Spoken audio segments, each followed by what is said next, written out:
प्रेक्षकांनो, आजच्या या धमाकेदार भागामध्ये इतका मोठा ड्रामा रंगलाय ना, पण कावेरीचा जबरदस्त पलटवार अमृतासाठी भारी ठरलाय बरं का. नाही म्हणजे थोडासा भाग बघताना तुम्हाला बोरिंग वाटेल, पण भाग मात्र जबरदस्त आहे. सुरुवातीला कावेरीला घराबाहेर काढायचं ठरवतात. त्याच वेळेस कावेरी बाबांचं मृत्यूपत्र पुढे आणून बाबांच्या मृत्यूपत्रानुसारच त्या घरावर तिचा हक्क असल्याचं सांगून अख्ख्या धर्माधिकारी कुटुंबाला हादरवते. आता मानना कावेरीच्या हाताखाली अश्रितासारखं राहायचं नसतं. म्हणूनच ही प्रॉपर्टी सगळी आता कावेरीच्या नावे आहे कळताच घर सोडून निघून चाललेले असतात. त्याच क्षणी यश येऊन एक खूप मोठा खुलासा करतो. प्रेक्षकांनो, आजच्या भागामध्ये इतके धक्क्यावर धक्के बसलेत ना धर्माधिकारी कुटुंबाला. यश कावेरी खुलाशावर खुलासेच करत गेलेत. तसाच एक काहीसा खुलासा यश कावेरीच्या पत्रिकेबद्दलचा होतो आणि त्या क्षणी भलताच निर्णय घेतात. कावेरीला सून म्हणून एक नवी संधी देतात. पण तो प्रवास मात्र कावेरीसाठी खूप खडतर आहे बरं का. धर्माधिकारींची ग्रहलक्ष्मी म्हणून कावेरी माप ओलांडून तरी धर्माधिकारी कुटुंबात सामील झाली असली तरी सुद्धा माननी तिच्या या प्रवासामध्ये काटेच पेरलेत आणि तिला चॅलेंज केले. पण आता कावेरी पण कमी नाही आहे. मानना सुद्धा ते नक्कीच वरचढ ठरणार. बघूयात मग आजचा हा धमाकेदार भाग कसा वाटतो ते कमेंट करून कळवा. आणि हो, सोबतच आपल्या व्हिडिओला हाईप पॉईंट नक्की द्या. कावेरीला हाताला धरून घराबाहेर हकलतातच आणि यश कावेरीच्या तोंडावरच घराचा दरवाजा त्यांच्यासाठी कायमचा बंद करून घेतात. पण त्याच ठिकाणी ज्या कायद्याचा धाक दाखवून कावेरीला घराबाहेर हाकलायला निघाल्या होत्या, त्याच कायद्याचा धाक दाखवून कावेरी आपला त्या घरावर हक्क आहे हे दाखवूनच देते. ज्यावेळेस दरवाजा बंद करत असतात, नेमके त्या दरवाजाच्या फटीतूनच कावेरीने पेपर्स आतमध्ये धरलेले असतात. आता त्या पेपर्सकडे सर्वांचं लक्ष जातं आणि सर्वांनाच मोठा धक्का बसतो. काय आहे हे सगळं? इतक्यातच कावेरी धडकन दरवाजा उघडून आतमध्ये येते आणि मानना त्यांच्या तोंडावर स्पष्ट सांगते की मी सून आहे या घरची, हे घर सोडून जाणार नाही. आता हे सगळं बोलत असताना कावेरीने ते पेपर्स समोरच पकडलेले असतात. तिला विचारतात की काय आहे सगळं, कसले पेपर्स आहेत. तेव्हा वकील साहेब पटकन ते पेपर्स चेक करतात. कावेरी हसत त्यांना म्हणते की बघा वकील साहेब, नक्की बघा. पण मनातच ती यशची माफी मागते की सॉरी यश, हे सगळं मला करायचं नव्हतं, पण करावं लागते. आता वकील साहेब धर्माधिकारी कुटुंबाला धक्कादायक बातमी देतात. मानना ते सांगतात की सगळं उलटच झालंय. तेव्हा यमुना त्यांच्यावरती खेकसते की ओ वकील साहेब, जे काय असेल ते स्पष्ट बोला ना, सस्पेन्स कसला वाढवताय, काय आहे नक्की त्या कागदपत्रामध्ये. तेव्हा कावेरी सांगते की यमुनाताई, मी सांगते, हे पेपर्स या घरावर माझा हक्क आहे हे सांगतायत. आता सर्वांच्या पायाखालची जमीन हादरते. यमुना तिला पुन्हा ओरडते की बाई, तुझं डोकं ठिकाणावर तर आहे का, काय बोलतेस तू. कावेरी यमुनाला टोमणा मारते. वकील साहेब, माझ्या नंदेचं ना BP वाढते वाटतं थोडं, तुम्ही एक काम करा, तुम्ही ते वाचून. आणि ती हसते, वकिलांना सुद्धा टोला लगावते. आता मी काय सांगायचं. नाही म्हणजे ते पेपर्स वाचून वकील साहेबांचीच बोलती बंद झाली की. ज्या क्षणी वकिलांकडे नजर फिरवतात तेव्हा ते मान खाली घालून उभे असतात. आता सर्वांनाच एक प्रश्न सतावत असतो की कावेरीने नक्की केले तरी काय. पण धर्माधिकारी कुटुंबाला एक धक्का तर बसणं बाकीच असतं आणि अर्थातच तो कावेरीकडूनच बसतो. कावेरी ज्यावेळेस सर्वात मोठा गौप्यस्फोट करते की बाबांनी यशची बायको धर्माधिकारींची सून म्हणून या घराचे कुटुंबाची 80% प्रॉपर्टी ही माझ्या नावावरती केली, तेव्हा घरातील सर्वच जण हादरतात. अवाक होऊन कावेरीकडे पाहतच राहतात. कावेरी मुद्दाम परत तेच बोलते की किती टक्के, 80%. त्यामुळे हे घर सोडून मी जाणारच नाही. काय आहे, या घरची सून म्हणून आता तुम्हा सगळ्यांची जबाबदारी माझ्यावरती आहे. बाबांनी स्वतः यशची बायको म्हणून ती जबाबदारी माझ्यावर सोपवली, त्यामुळे हे घर सोडून मी जाऊच शकत नाही. कावेरी एकावर एक खुलासे करत जाते आणि कुटुंबाला एकावर एक धक्के बसत जातात. आता यमुनाची आरसली तंतरते. वकिलांना ती जाब विचारते की अहो बोला, काय म्हणते ही? तेव्हा वकील साहेब सुद्धा तेच सांगतात की त्या जे म्हणतायत ते अगदी बरोबर आहे. यमुना वकिलांच्या हातून पेपर हिसकावून घेते आणि ते पेपर्स चेक करते. वैतागतच ती बोलते की हे पेपर्स खोटे आहेत, हे काय आता वेगळं सांगायची गरज आहे का तुम्हाला? तेव्हा कावेरी हसत यशकडेच बघत असते. हा ना फ्रॉड आहे, मुळात ही मुलगीच फ्रॉड आहे. हिच्या तोंडून फक्त आणि फक्त खोटंच येतं. मुळात हिचं अस्तित्वच खोटं आहे. आणि अगं हे सगळं करणं हिच्यासाठी किती इझी आहे माहिती आहे ना तुम्हाला? आता ते वेगळं सांगायची गरज आहे का? आणि तुला तरी हे कसं काय पटतं? नाही म्हणजे बाबा असं कसं काय करू शकतात? सगळी प्रॉपर्टी हिच्या नावावरती, तेही मी जिवंत असताना. अशी कोण लागून गेली ग ही महाराणी?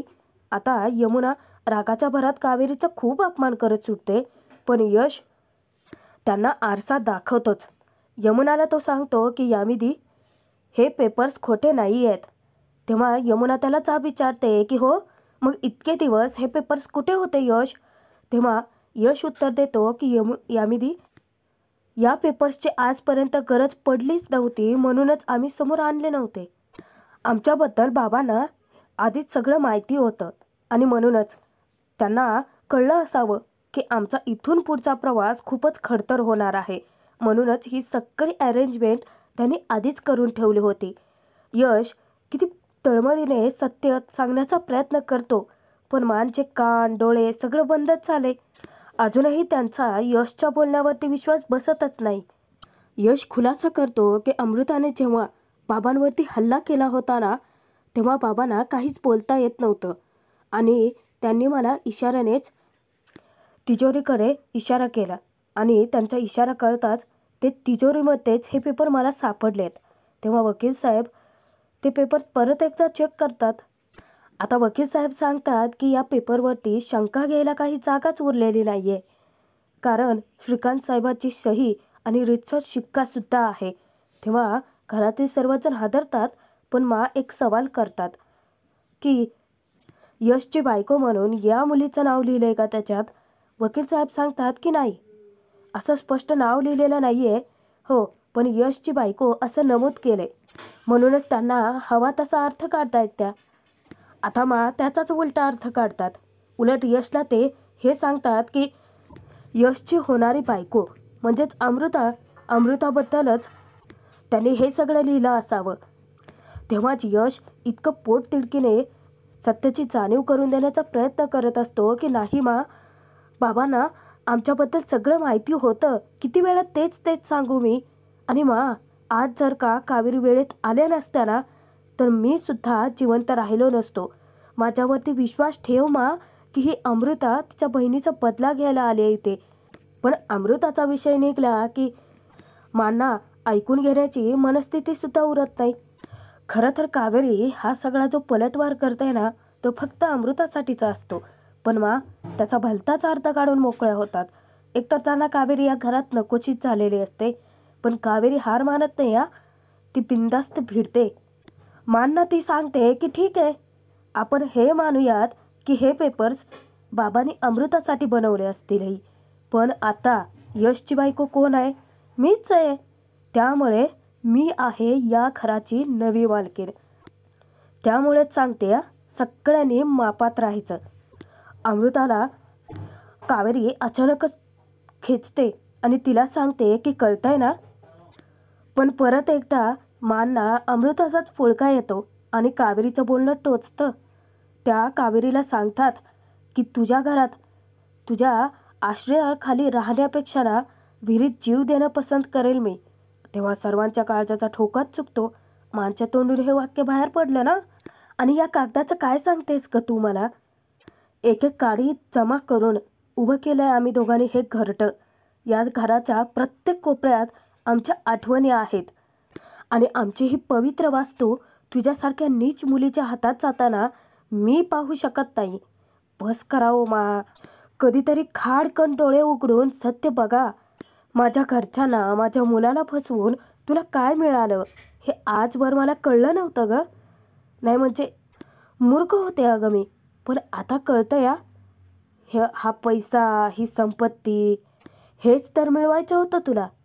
तुझ्यासारख्या मुलींचं काय, तुम्हाला शेवटी महत्त्वाचा असतो तो म्हणजे पैसाच.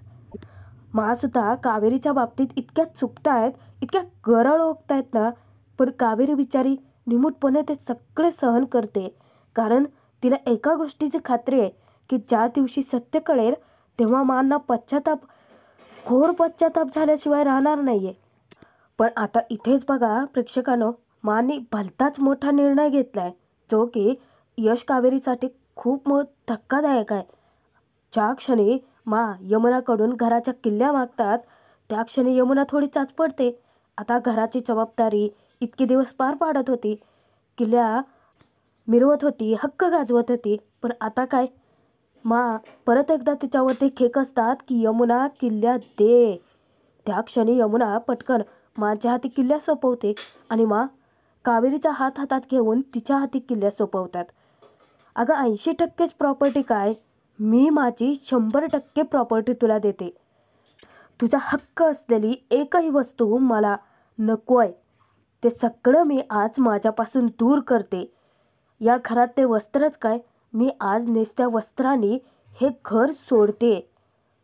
आता सर्वांच्या पायाखालची जमीन हादरते. मांच्या निर्णयाचेच अख्खं घरच हादरलेलं असतं. डोक्यात राग घालून कसलीही शहानिशा न करता तशाच तेथून तंतरत निघून जातात. आता यमुना, काकू, अमृता त्यांना समजावण्यासाठी जातात त्यांच्या मागे. यश, विद्या, कावेरी तिघेही अजूनही त्याच मोठ्या शॉकमध्ये असतात. यश कावेरीकडे वळून पाहतो. दोघेही करायला गेले एक आणि घडलं भलतंच. या सगळ्या ज्या गोष्टी वाढतायत, प्रकरणाला फाटे फुटतायत ना, ते फक्त माननी विश्वास न ठेवल्यामुळे घडतंय. माना नाण्याच्या दोन्ही बाजू चेक करायच्याच नाही आहेत. रागाच्या भरात घर सोडून निघालेले असतातच. यमुना समजावण्याचा प्रयत्न करते की अगं बाबांचा तरी विचार कर. तेव्हाच तिला विचारतात की तुला काय वाटतं, मी यांचा विचार केला नसेल. इतक्यातच उदय येतो. तो विचारतो की मला यामीचा फोन आला होता, घरात काय घडलंय सगळं सांगितलंय तिने. अगं तू काय करतेस हे. तेव्हाच सांगतात की मी हे घर सोडून जाते. तू एक काम कर, पटकन ॲम्ब्युलन्स बोलव, मला यांना ॲम्ब्युलन्समधूनच घेऊन जावं लागेल.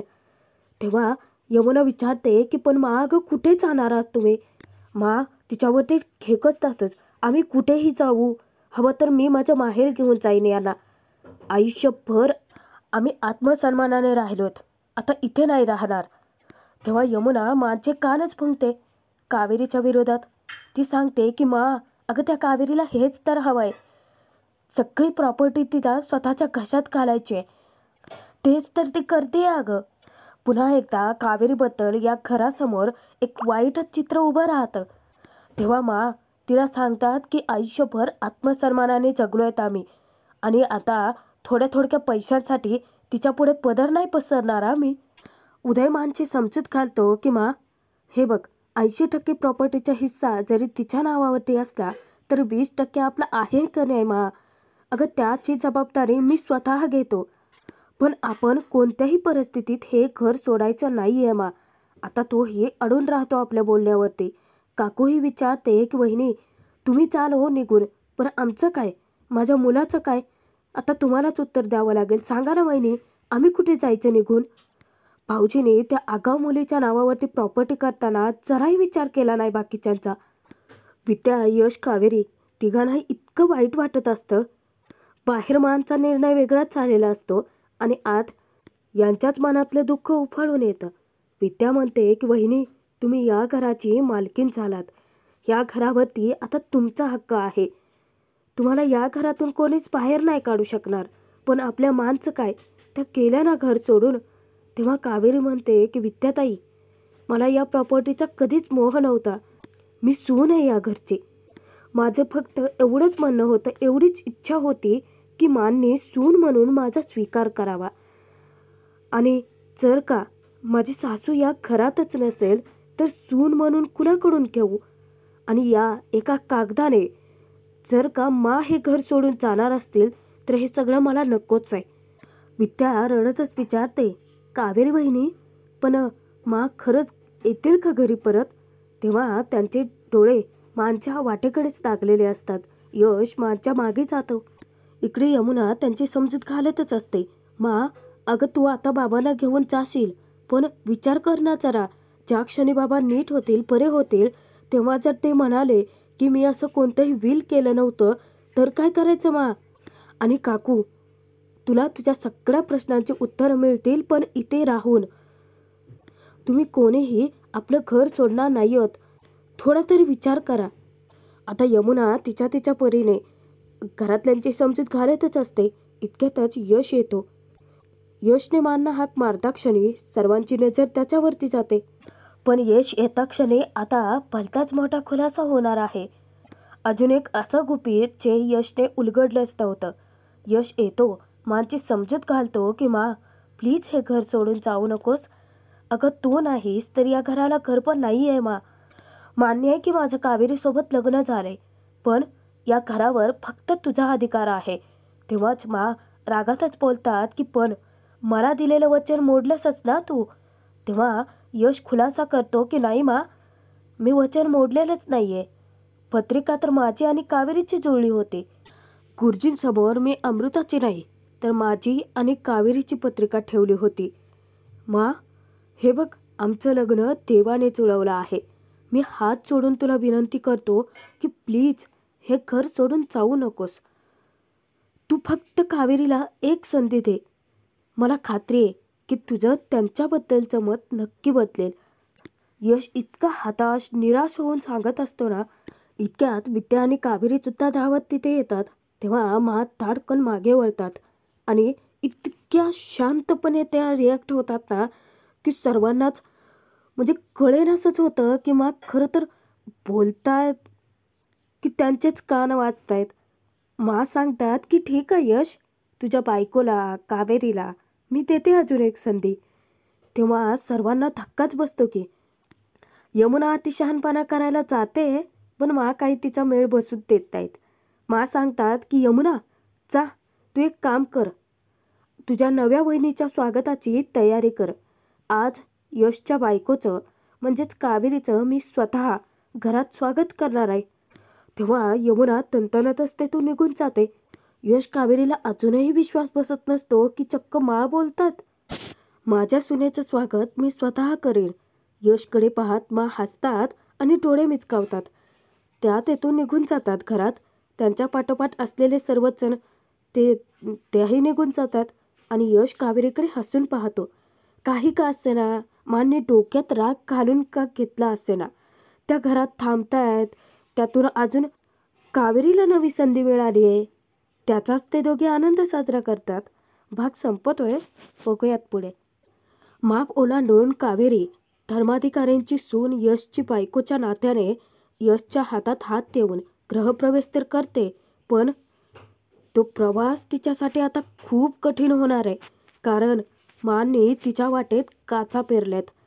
ग्लास फोडत मा त्या काचा तिथे निर्माण करतात आणि हसत कावेरीला म्हणतात की ये, धर्माधिकाऱ्यांची सून आहेस ना तू, मग कर गृहप्रवेश. आता माने रागाच्या भरात सगळ्यांना तेथून हाकलवून दिलेलं असतं. कावेरीचं काय, ती हाही खडतर प्रवास पार करते. तसंच काचांवरती पाय देत पडत धडपडत ती घरात पोहोचतेच. तेव्हा मा शपथ घेतात कावेरीसमोर, तेही तुळशीच्या साक्षीने, की फार हौस आहे ना तुला धर्माधिकाऱ्यांची सून होण्याची. आता मीही बघते, नाही 1 महिन्याच्या आत तुला या घरातून आणि यशच्या आयुष्यातून बाहेर काढलं ना, तर बघ मग. तू जर लक्ष्मी असशील ना, तर मी आता कडक लक्ष्मी. बघूयात मा. चॅलेंज तर तुम्ही कावेरीला केलंय खरं, पण कावेरी पण काही कमी नाही या, वरचढ ठरेल तुम्हाला. आता या 1 महिन्याच्या आत कावेरी नाही तर अमृता बाहेर जाणार. पण कसं, ते तर पुढील भागातच कळेल.